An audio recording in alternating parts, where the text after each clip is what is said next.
Oi, sou a professora Luciana Siqueira e estarei dando continuidade à nossa disciplina de matéria infantil com o nosso assunto de hoje, que será sobre desenvolvimento embrionário e fetal, continuação da nossa aula anterior. Vamos lá?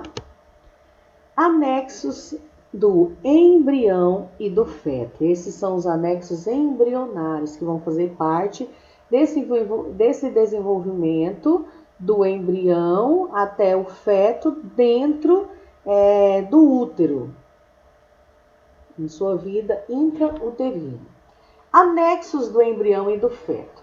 Denomina-se anexos fetais tudo o que envolve diretamente o embrião e o feto, que se origina das células iniciais do ovo ou zigoto, que nós vimos na aula anterior. São, assim, consideradas as seguintes estruturas. Vamos ver quais são esses anexos embrionários e fetais. A placenta, as membranas, que existem as membranas córeo e âmnio, o líquido amniótico e o cordão umbilical. Esses são os anexos embrionários. Vamos lá? Nós vamos ver agora cada um deles, vendo qual as suas características, qual as suas participações nesse desenvolvimento. Placenta e os anexos embrionários. Aqui nós estamos vendo uma imagem, onde mostra o saco vitelíneo, nessa imagem do lado direito, ó, o saco vitelíneo, formando o saco vitelíneo, face fetal da placenta, nós vamos ver que ela tem duas faces, e o cordão umbilical. Aí tem, ó, nessa imagem da direita,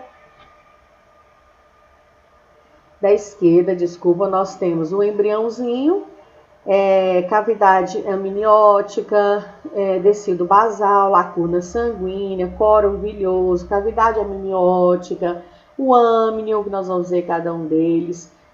Mais embaixo, ó, tampão mucoso e o colo uterino. Esse tampão mucoso vai impedir, tampar, o canal da vagina, que vai impedir que o feto desça antes do tempo. Então, vamos lá. O primeiro anexo do embrião e do feto é a placenta.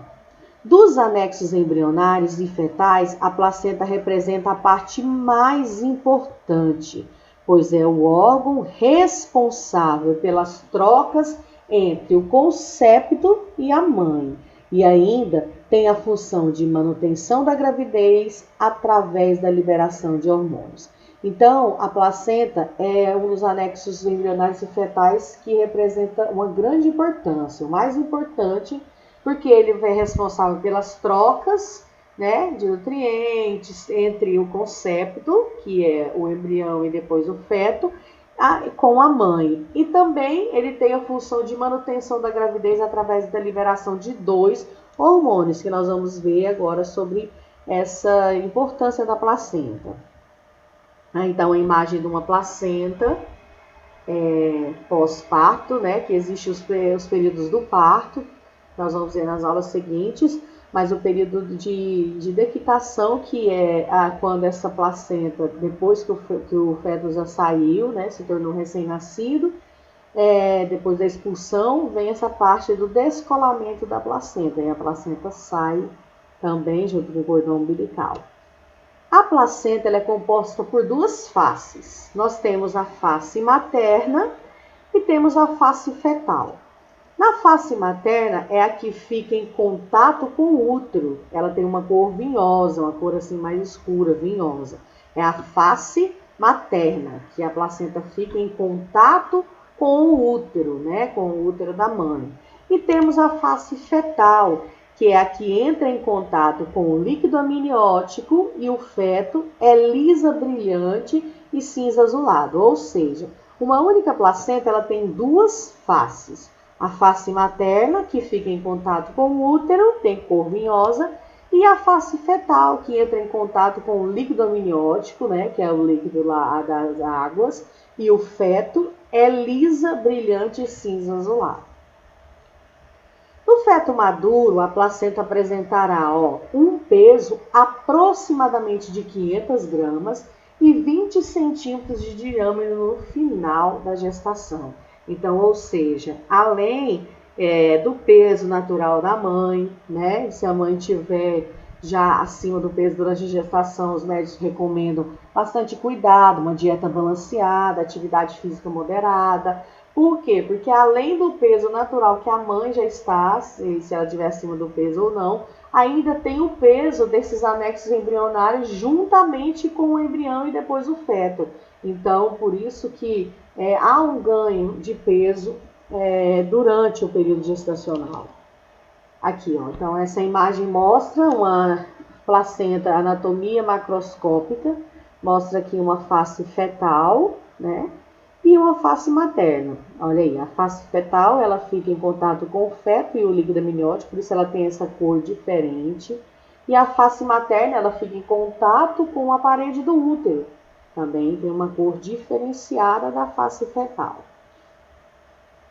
A placenta, além dela fazer essa ligação entre o concepto e a mãe, ela produz hormônios que são o gonadotrofina coriônica humana, que é o HCG, e a progesterona, responsáveis por manter a gestação e evitar que se desencadeie processo de separação materno-fetal. Então, esses dois hormônios, o HCG e a progesterona, eles mantêm a gestação e eles evitam que ocorra uma separação do feto com a mãe.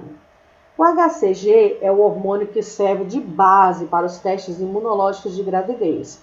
Quando a mulher, ocorreu o processo do coito, relação sexual, deu o processo do que nós vimos na aula anterior, da fecundação, começou já as primeiras semanas na fase pré-embrionária.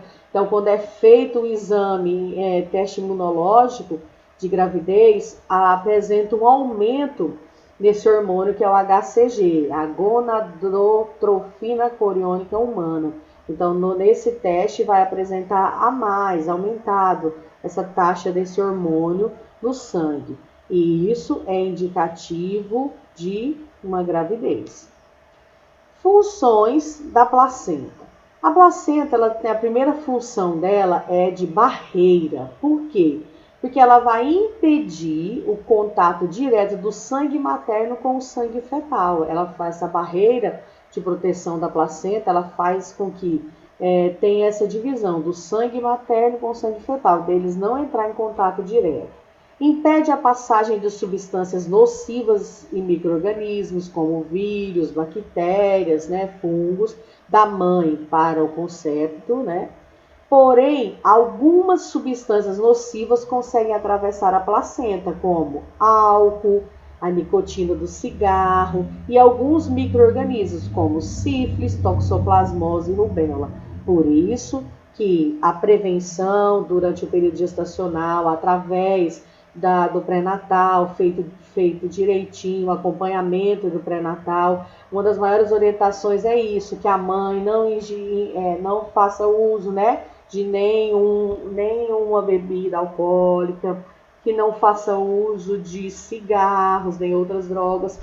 E existe também os exames de rotina, que é básico do período gestacional, que é o exame de sífilis, toxoplasmose e rubéola. Então, por quê? Porque esses elementos que eu disse agora, tanto esses micro-organismos quanto essas substâncias nocivas, ela atravessa essa barreira placentária, ou seja, ela pode chegar até o feto e causar danos na formação, no desenvolvimento desse embrião ou desse feto.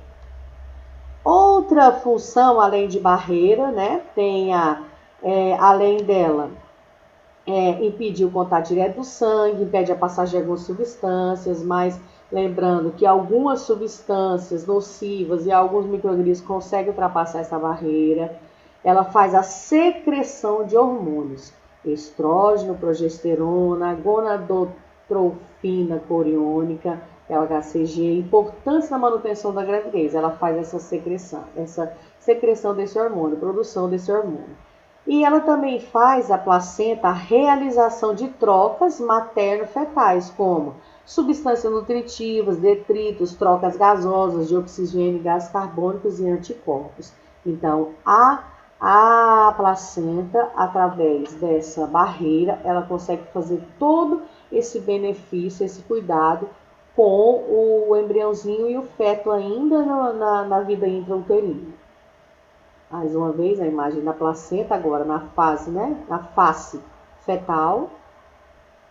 E existe algumas alterações, algumas anomalias que acontecem relacionadas à gravidez, como por exemplo a placenta prévia. Nessa imagem aí, ó, nós conseguimos ver, a primeira imagem está a placenta normal e a segunda, ó, a setinha está até indicando aí, ó, a placenta prévia. Nós vamos ver o que é a placenta prévia. Pode acontecer sim durante a gestação.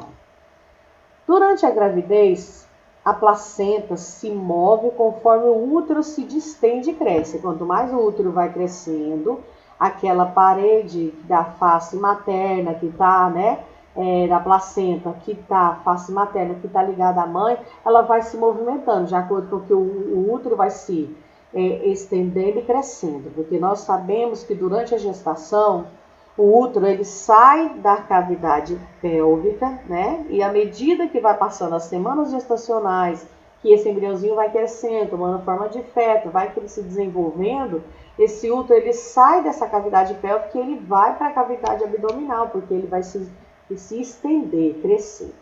No geral, a placenta está mais baixa no início da gravidez, mas tende a se movimentar para cima conforme a gravidez progride, que é o caso, ó, essa primeira imagem, tá vendo? A placenta vai se movimentando, mas ela vai ficando mais normalmente na parte superior. No terceiro trimestre da gestação, né, nos três últimos meses de gestação, a placenta deve estar perto do topo do útero, lá em cima, de modo que o colo do útero, que é a parte inferior, tem um caminho claro para o parto. Se a placenta, olha aí a imagem, ó, se a placenta está muito próxima ao orifício interno do colo, ou então implantada parcialmente ou totalmente sobre ele, esta é uma condição conhecida como placenta prévia ou placenta baixa. Olha a imagem mostrando, ó, a cervix, né, que é o colo do útero, que vai descer para o canal da vagina. Então, olha o que ocorre, a placenta ela vai descer e pode aumentar o risco de hemorragia grave antes ou durante o parto, certo? Porque ela se colocou no canal do parto, né? Antes do canal do parto, bloqueando esse canal do parto. Então, esse é um episódio que acontece chamado de placenta prévia. Então, pode ocasionar o quê? Riscos de hemorragia grave antes ou durante o parto e, consequentemente, pode desenvolver uma boa. Outra vamos de novo para ficar bem fixado. A primeira função da placenta é de barreira. O segundo anexo embrionário são as membranas. Então, o primeiro anexo embrionário e mais importante é a placenta, que ela tem a sua função de barreira, ela tem a secreção, ela faz a secreção de hormônios, ela faz a troca, né, de nutrientes da mãe com o concepto, então ela tem a sua função. E existe algumas intercorrências, que é no caso de ocorrer a placenta prévia, que ela sai do local e no movimento, né, do útero, de crescimento de extensão do útero, ela pode descer e tampar o trajeto, né, o canal do parto, fechar o canal do parto, pode ocasionar hemorragias antes ou durante o parto. E temos também outro anexo, que são as membranas. As membranas são duas, existem duas membranas. A que reveste a placenta externamente pelo lado de fora, que é chamada de córion, e essas membranas elas vão revestir a placenta. E existe essa membrana que reveste internamente a placenta, que é chamada de âmnion. Então, externamente, pelo lado de fora da placenta, tem a membrana chamada córeo. E internamente da placenta existe a membrana chamada âmnio. E se reúnem formando uma bolsa membranosa que envolve o feto. Então, essas membranas elas vão se unir, tanto o córeo como o âmnio, na parte externa e na parte interna da placenta, formando uma bolsa membranosa que vai envolver o feto. Rompe-se essa bolsa, né, essa membrana, ela rompe-se espontaneamente quando já está perto, né, já está nos dias de parir. Ela rompe espontaneamente ou artificialmente durante o trabalho de parto, ou seja, é preciso que o médico rompa essa bolsa para que possa ocorrer a expulsão do feto. No polo inferior do ovo, abaixo da apresentação, forma um pequeno fundo de saco líquido denominado bolsa das águas. Nós vimos lá, vamos lá na primeira imagem, ó, para lembrar vocês que formam esse líquido das águas. Olha aí, ó. Pasta da placenta, cordão umbilical, saco uterino, né? Então, tudo isso faz a formação para formar essas membranas que vão revestir essa placenta e formando a bolsa das águas. Vamos voltar lá.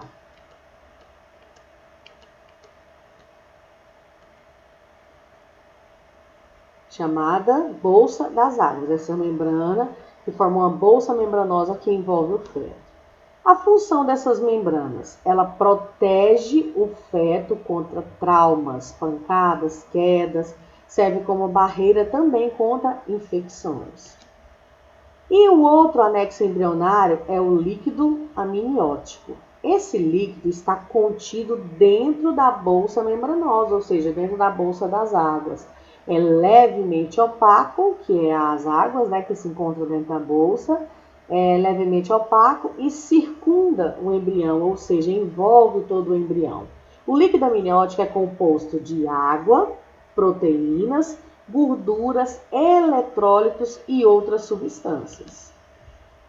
Nele são encontradas também células fetais descamadas, que no processo de desenvolvimento e crescimento desse feto, as células vão se trocando, urina fetal, esse feto ele urina dentro, né, dessa bolsa das águas, vênix caseoso, tudo é encontrado nesse líquido amniótico. Sua análise dá-nos informação valiosa relacionada com a saúde do feto e seu estado de manutenção.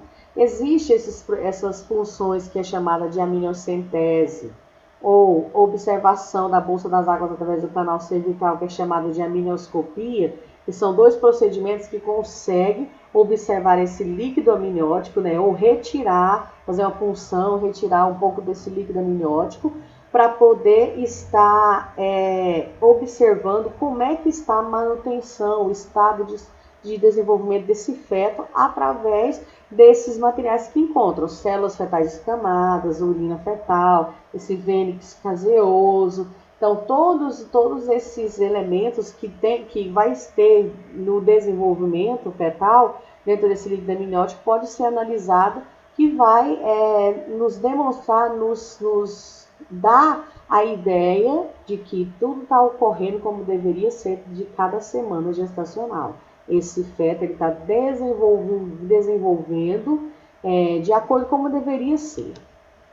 A função do líquido amniótico impede a aderência do feto ao âmnio, lubrifica o canal do parto quando acontece, né, o rompimento da bolsa das águas, esse líquido amniótico desce primeiro, então ele vai lubrificar o canal do parto, mantém a temperatura corporal do feto, então ele aquece o feto na medida certa para que ele esteja numa temperatura ideal para ele se desenvolver dentro do útero, né, na sua vida intrauterina. Então essas são as funções desse líquido amniótico. Esse líquido amniótico, o volume dele normalmente é aproximadamente 1000 ml. Quando ele está com menos de 1000 ml, a gente chama considerado como pouca água, que é considerado oligâmeno. E quando tem muita água, que é mais de 1000 ml, é chamado de polidrâmino. Então, o normal é aproximadamente 1000 ml desse líquido, né? Desse líquido amniótico. Líquido amniótico, o aspecto dele, como é que ele é, né? Se estiver apresentando um líquido claro, o feto não maduro, quando for fazer, né, a retirada desse líquido, ou observação através, né, do canal da vagina, pela cervix, que é lá o colo do útero, consegue ver esse líquido, né, e ver qual é a sua coloração, então o aspecto dele. Se apresentar um líquido claro, o feto não está maduro. Líquido leitoso com grumos, pedacinhos de coisas, feto maduro. Líquido esverdeado, é um sofrimento fetal, então o feto já está em sofrimento, né? Pode até ir a óbito dentro do útero. Líquido amarelado, pode apresentar doenças hemolíticas. Líquido castanho, morte fetal. Então, doenças hemolíticas relacionadas ao sistema circulatório, né? Então, toda essa coloração, esse aspecto desse líquido amniótico vai relatar como está a maturação desse feto dentro do útero, se está tudo bem com ele ou não. Essa observação desse líquido amniótico é feita durante o processo gestacional, né? Para estar vendo como é que está esse desenvolvimento desse feto dentro do útero.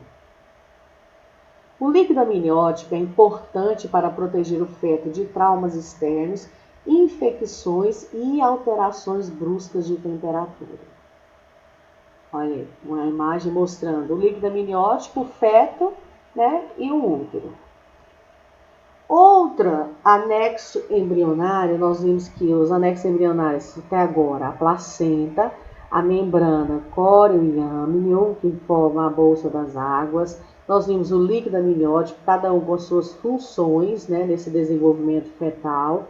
E agora o outro anexo embrionário, que é o cordão umbilical. Inserido na face da placenta, olha lá, a imagem, em uma extremidade e na outra na parede ventral do embrião. Então, ela está ligada na face da placenta e a outra ponta desse cordão umbilical está na parede ventral do embrião. É o canal de ligação entre o feto e a mãe. Em geral, esse cordão umbilical ele mede 60 centímetros de comprimento.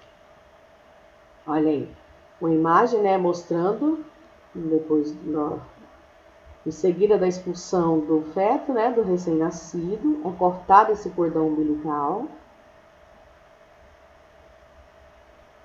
Olha aí, outras imagens do cordão umbilical.